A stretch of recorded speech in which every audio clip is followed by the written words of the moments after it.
The following is a special presentation of Tony Kurre Radio.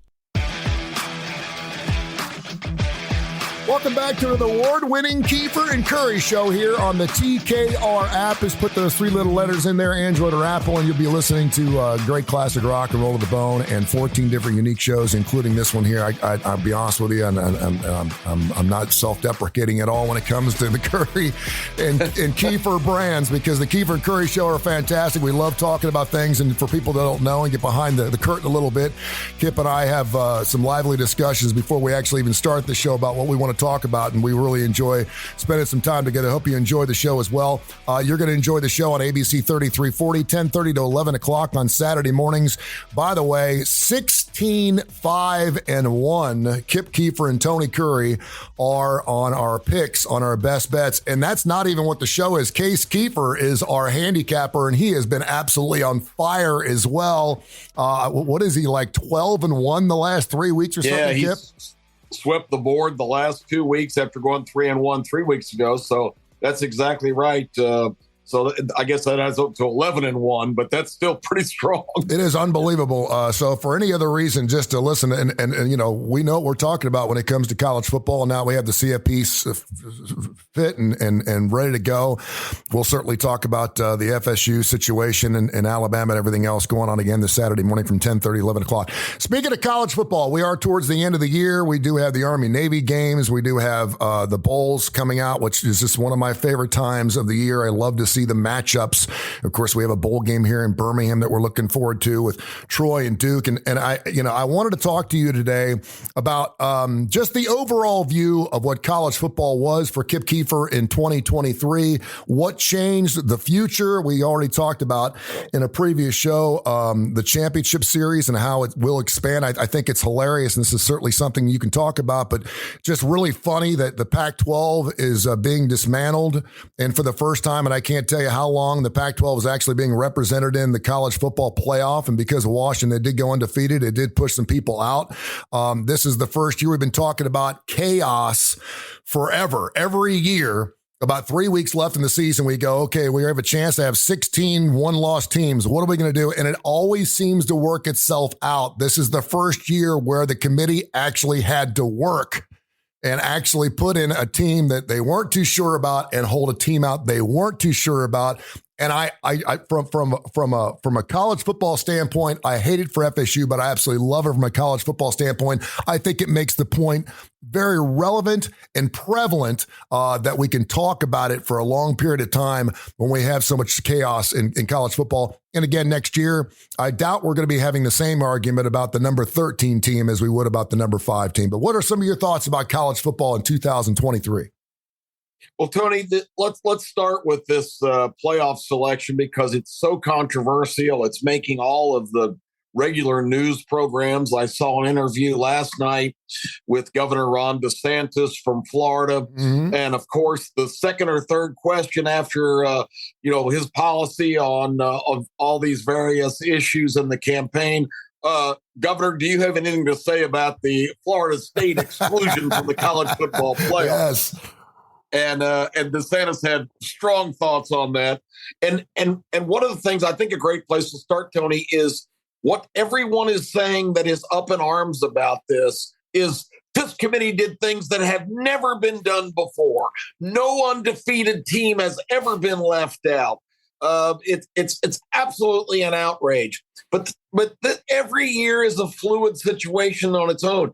You can't go back to historic precedents and say no number 8 team has ever, because that's the other narrative. No team below 6 has ever jumped in one game to the top 4. Yes. And of course, that's what happened with Alabama. No team undefeated, no conference champion has ever been left out. But what they're not talking about, Tony, is the circumstances this year just turned out to be completely different.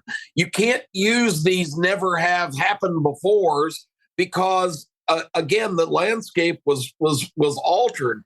And it's really a simple equation when you come right down to it.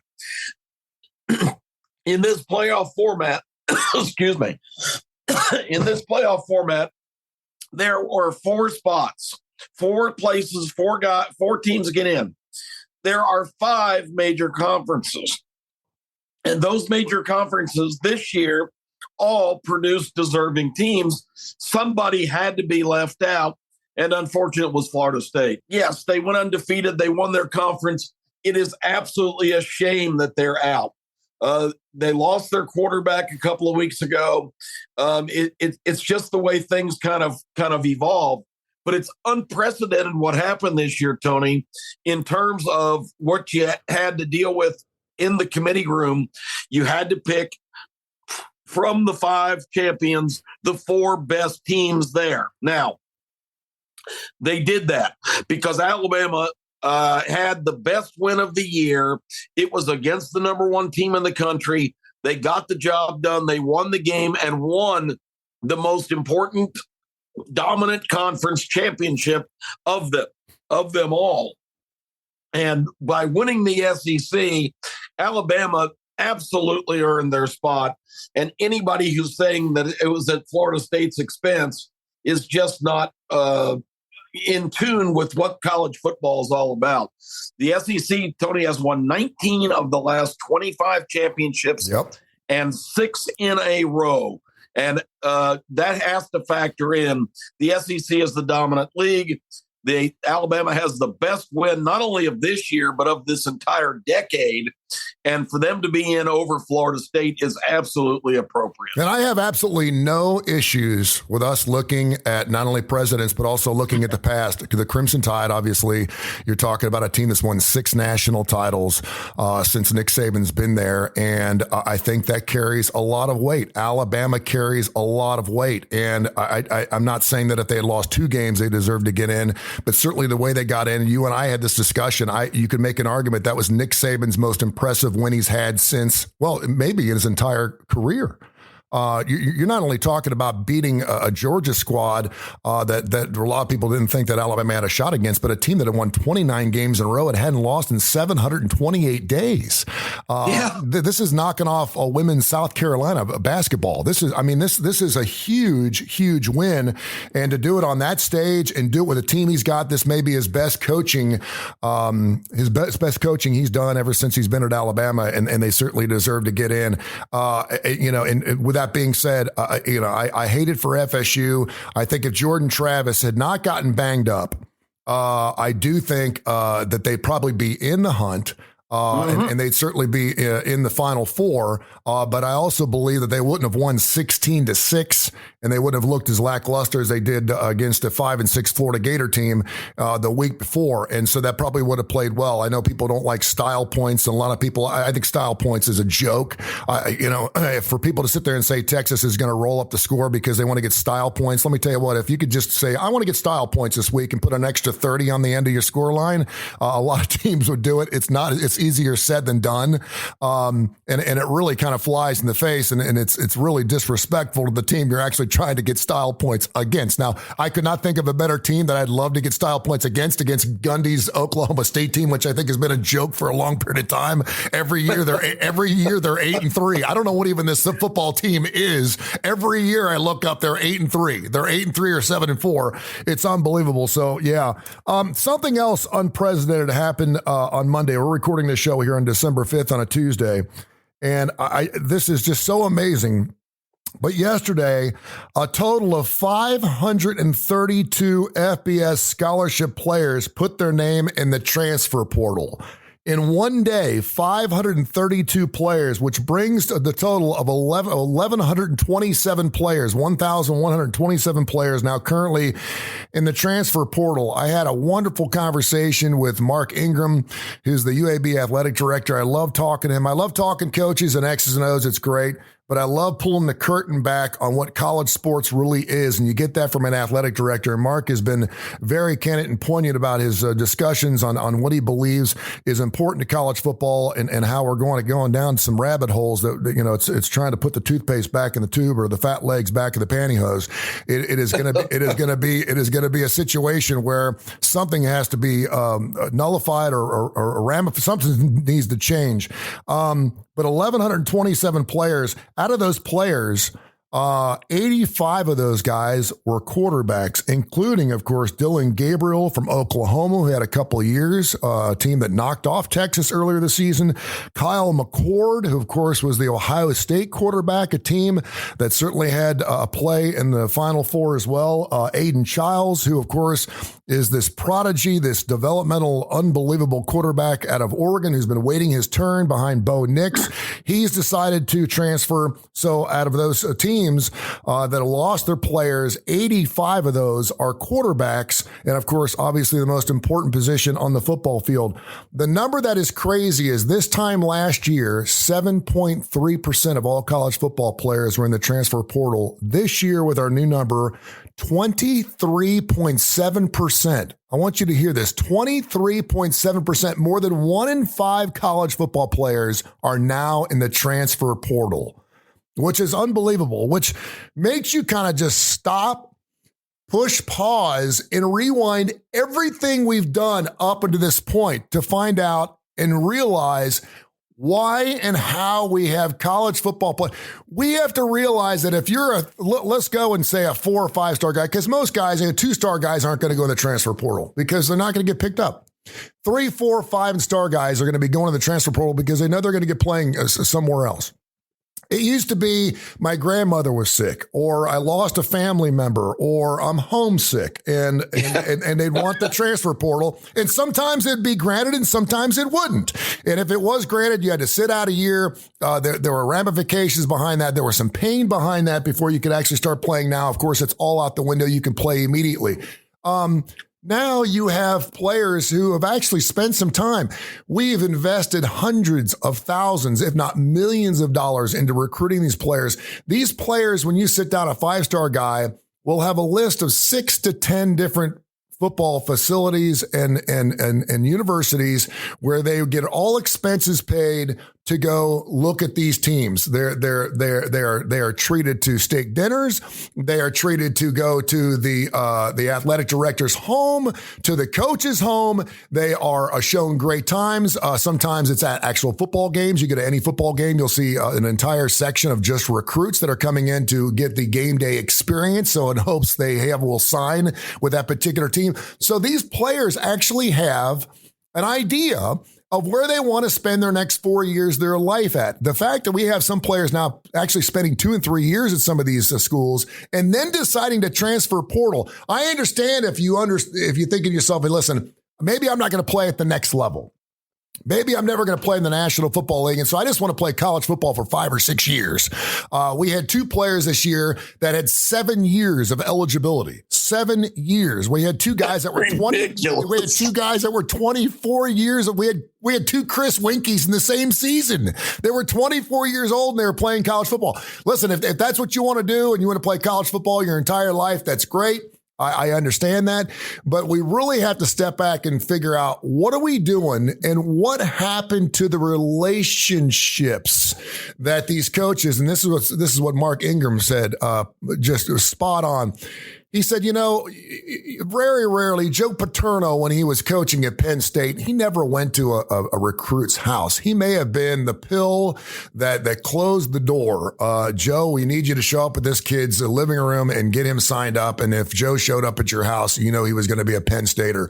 But the relationships that were caused, you go all the way back to the Pop Warners when you're 3, 4, 5, 6, 7, 8 years old. Then you're getting into, middle school. You're getting into intermediate school. You're getting into high school. And growing up, these kids have always been the best of the best on their football teams.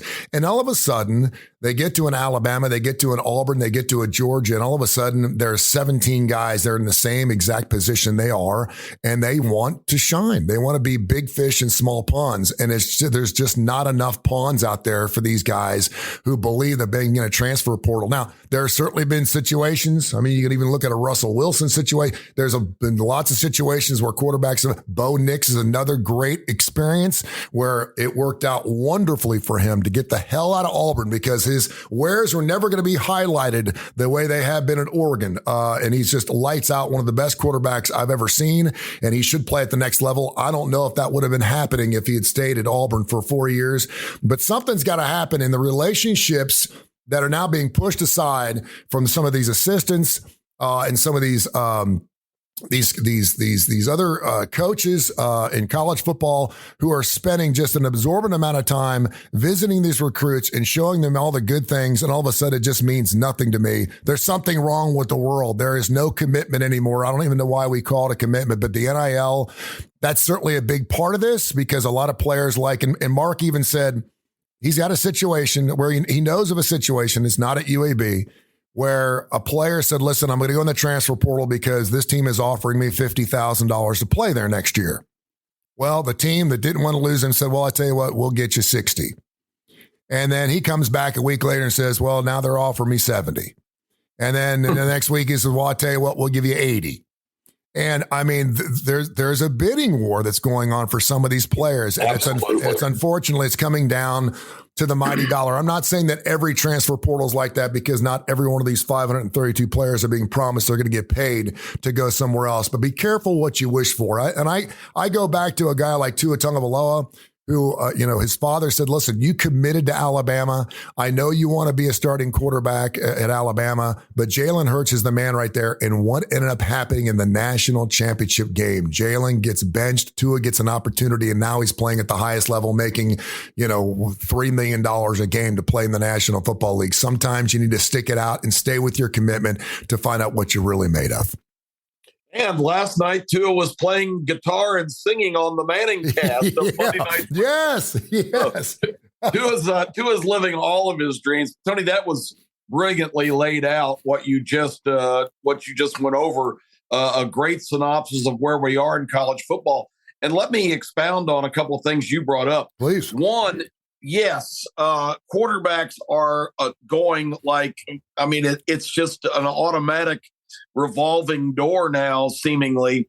The commitment from quarterbacks is something that is non-existent. And you understand when you look at a guy, one of the guys went to the portal yesterday, was a quarterback named Brock Vandergriff at Georgia. He's a 5-star recruit. He came in much ballyhooed, but when he arrived, everything was happening. Georgia had JT Daniels, who was the transfer from Southern Cal, who was going to start. They had Stetson Bennett, the walk-on, who was waiting in the wings and had played a little bit.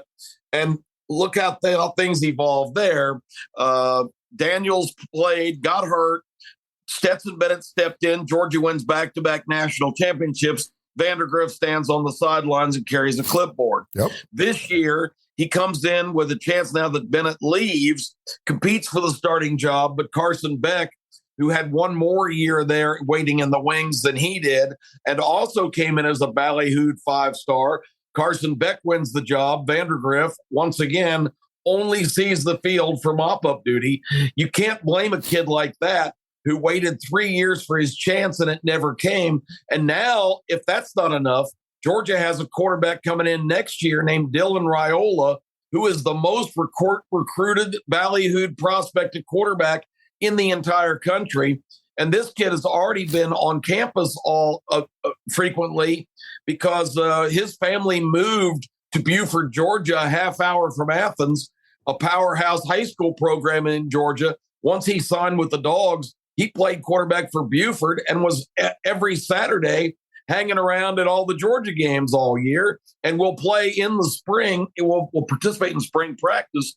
If Carson Beck comes back, Raiola is going to be on the roster too. So you can certainly understand a kid like Vandergriff saying, well, now, I'm never going to get on the field here, despite my talents. And if you believe in yourself, and like you said, this kid was celebrated from the time of Pee Wee ball all the way up into high school. And how difficult is that to accept as a premier star player who has great expectations for a fabulous college career, who has that realization that I'm not going to see the field. Mm-hmm. And so you can absolutely understand why that takes place. But what's baffling is you look at the first two guys you mentioned, Kyle McCord and Dylan Gabriel, who were the starting quarterbacks at two of the most illustrious programs in the nation, Ohio State and Oklahoma.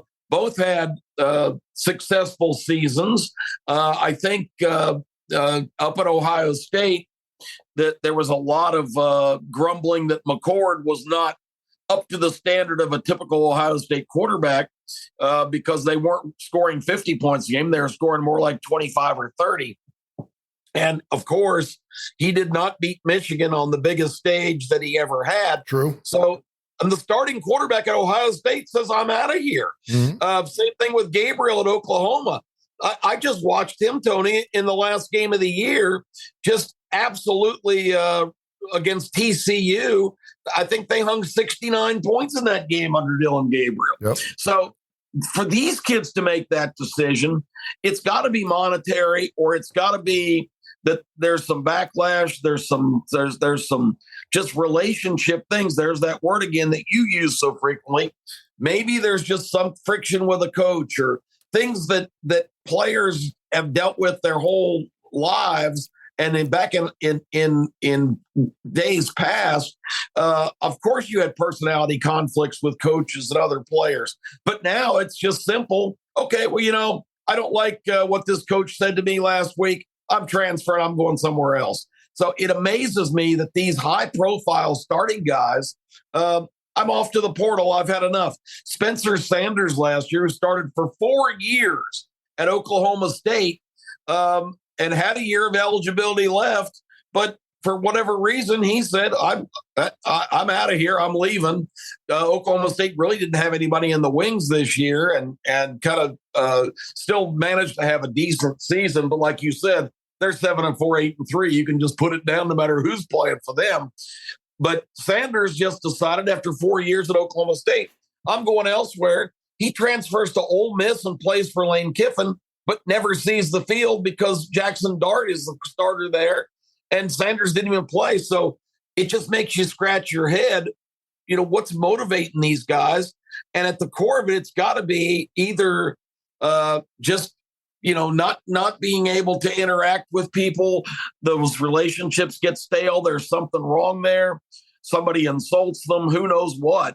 But it's too easy now just to throw in the towel and move on.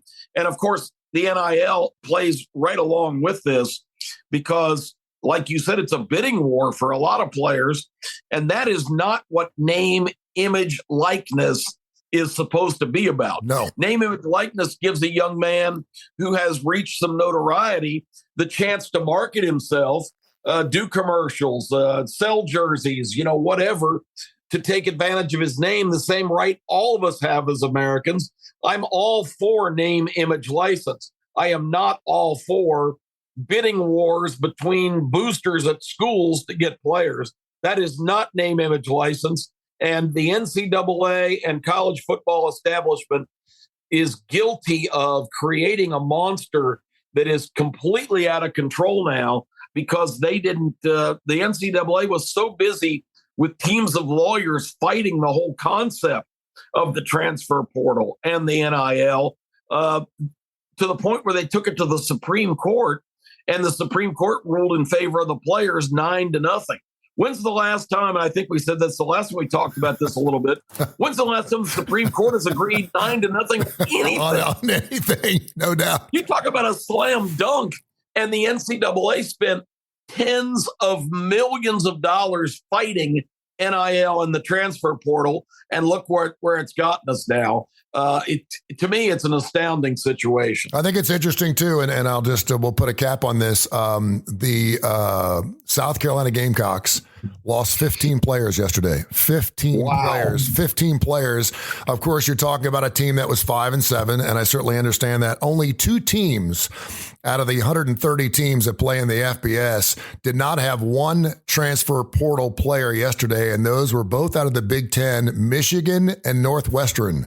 Now, you can make an argument that if you're getting a scholarship at Northwestern, mom and dad are like, you're staying put because this is bigger than college football. football. You're getting a great education at Northwestern. I certainly get that. And of course, Michigan is the number one team in college football right now. And something to be said about what Jim Harbaugh, whether you like the guy or not, but the fact that not one player out of his squad decided they wanted to leave, they want to win a national title. I get that. I just wonder, growing up, if I had a child that was playing at the highest level in college sports, what kind of conversation I would have with that son of mine if, in fact, he committed to a school and for a year or two just decided I was not getting the playing time or the money that I thought I was going to expect, and all of a sudden I want to leave. As a father, what kind of message am I sending him to saying, that's fine, go transfer somewhere else so you can get paid for it? Yeah, I mean, it's really remarkable. And what's the course of action that the NCAA and college football are taking? They're up in Washington begging Congress to take action to define the parameters of NIL and the whole transfer portal thing. And that's a great place to go because you really get a lot done in Washington these days. I mean, they can't if they were having a session outside and a tornado was approaching, they wouldn't be able to vote unanimously whether to evacuate or not. I mean, it's absolutely ridiculous. The NCAA finally gets Mark Emmert out of there, who was the director for years, and just used that as his personal gravy train. He was everywhere. He's speaking at every conference, but really didn't accomplish much except for pay lawyers millions of dollars. But now they bring in the former governor of Massachusetts, and the only reason he's in that job, who has no qualifications, and I'd like you to ask Mark Ingram the next time you guys do a program what his thoughts are on that. Bring in a politician, obviously just to lobby Washington to try to get some help there, because nobody in college football has the backbone or the expertise to get this out of control Mustang into the corral.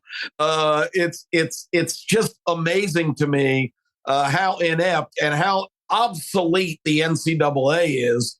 All this Michigan controversy this year about sign stealing, and the NCAA is doing an investigation. Well, that's great. We might have a decision by 2036 on Michigan's probably going to lose a couple of scholarships in the 2037 season for this transgression.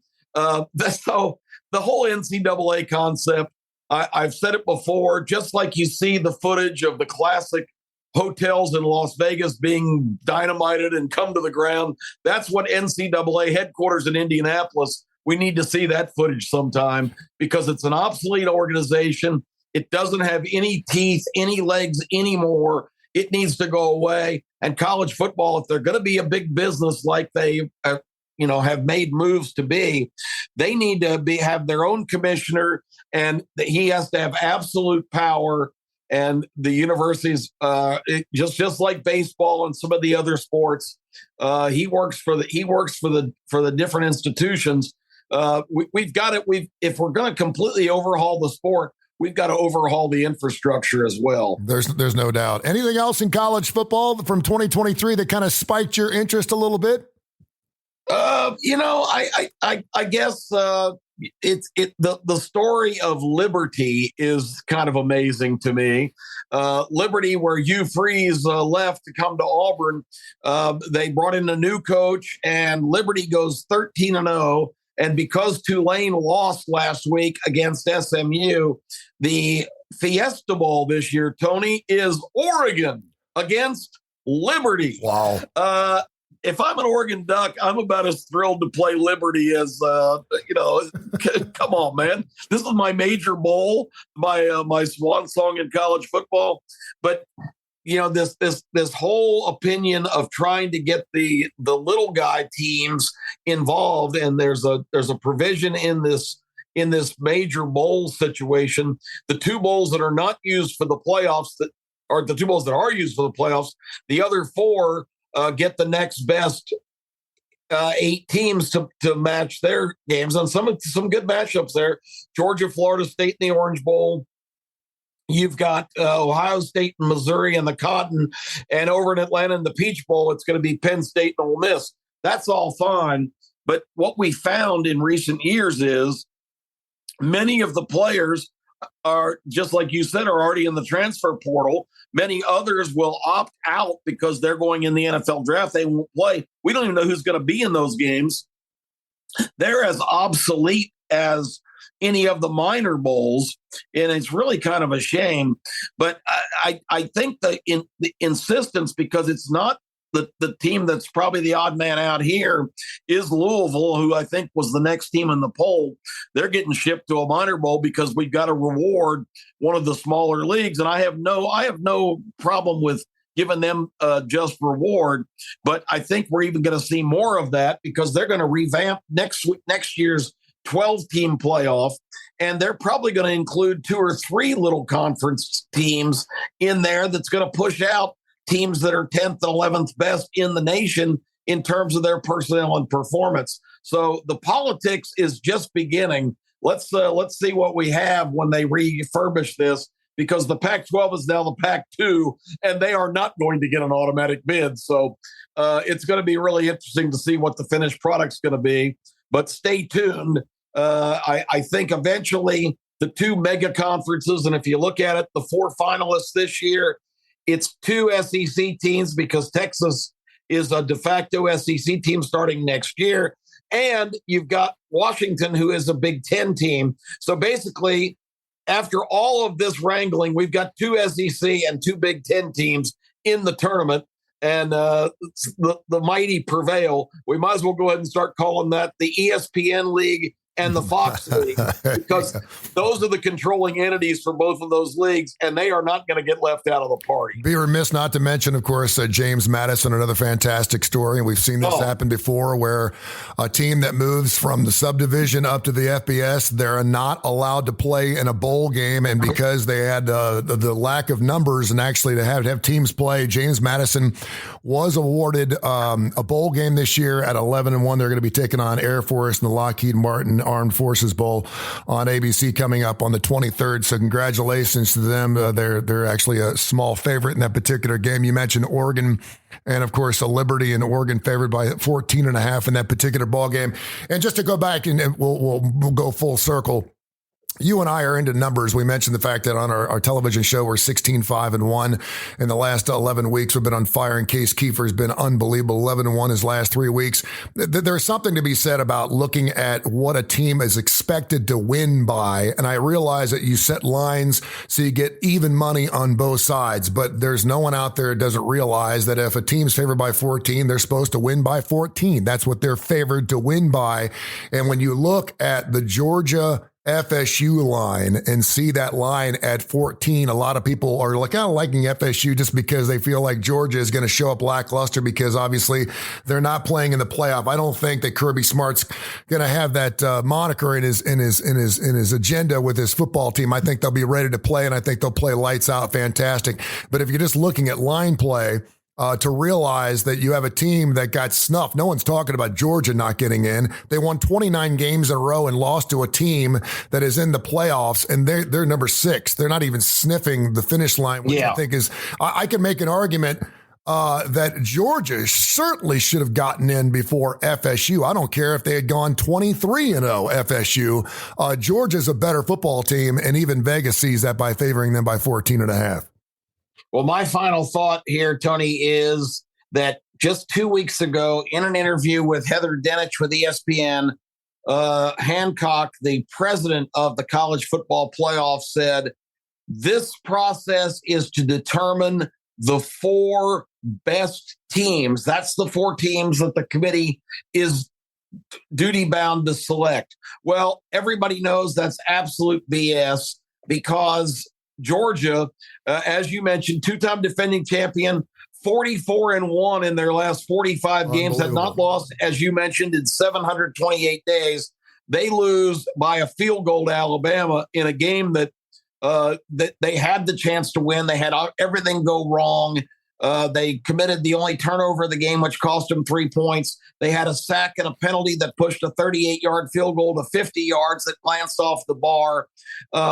Those couple things. And then the controversial non-review of a critical play in the game, 4th down and 4 yards to go, that Alabama was given the first down. The play was not reviewed. Gene Steratore, the CBS rules of or referee expert, comes on at halftime and shows clearly that he did not maintain control of the ground. He said this was an incomplete pass. Well, it wasn't an incomplete pass because Alabama hurried to the line and threw a touchdown pass the next play. Yep. Pushed a 10-7 game to 17-7. But with all that being said, Georgia still got within 3, had the defense on the field, just needed a stop against Alabama and could not do it. So I'm not crying for Georgia. They had their chance despite all the adversity and couldn't come through with a stop when the game was on the line. But all that being said, if they drop from number 1 to number 6, that's an absolute travesty in itself. If anybody thinks Georgia's not one of the 4 best teams, nobody that's in the playoff would want to play Georgia, including Alabama, because Nick Saban knows and would tell you privately, we were fortunate to win that game, although Alabama played supremely well. And Jalen Hurts is one of the greats. Jalen Hurts, I'm sorry. Jalen Milroe is one of the great stories in college football this year with his development. And I'm the biggest Alabama fan on earth going against Michigan, who, I'm not a Big Ten guy. So Michigan, a 2.5-point favorite. All I can say to conclude is roll Tide. Make sure you check out our show on ABC 3340, 10:30, 11 o'clock every single Saturday morning. We'll have some plays on those. You want to know which direction to go in the bowl games? I know Kip and I will be going through all the bowl games. We'll be picking some of our best bets. We'll probably do some best bets over the next couple of weeks as we get ready for all these bowl games. So we're looking forward to that. Should be a fantastic show. Terry Quillian on there with our rant of the week. Of course, I know that there's one guy who's given us our forecast every single week. He's been a happy camper. We're talking the legend, Case Keefer, with his play. So we're going to be on fire throughout the bowl season. This is the best time of the year with the bowl season. Make sure you watch our show on ABC 3340. Check out Kip's other show called Need to Know that runs right here on Tony Curry Radio. Does incredibly well. Not to mention the Keefer and Curry show. Until next week, we'll catch you back on the flip side right here on Tony Curry Radio. Thank you, Kip. All right, Tony. This has been a special presentation of Tony Curry Radio.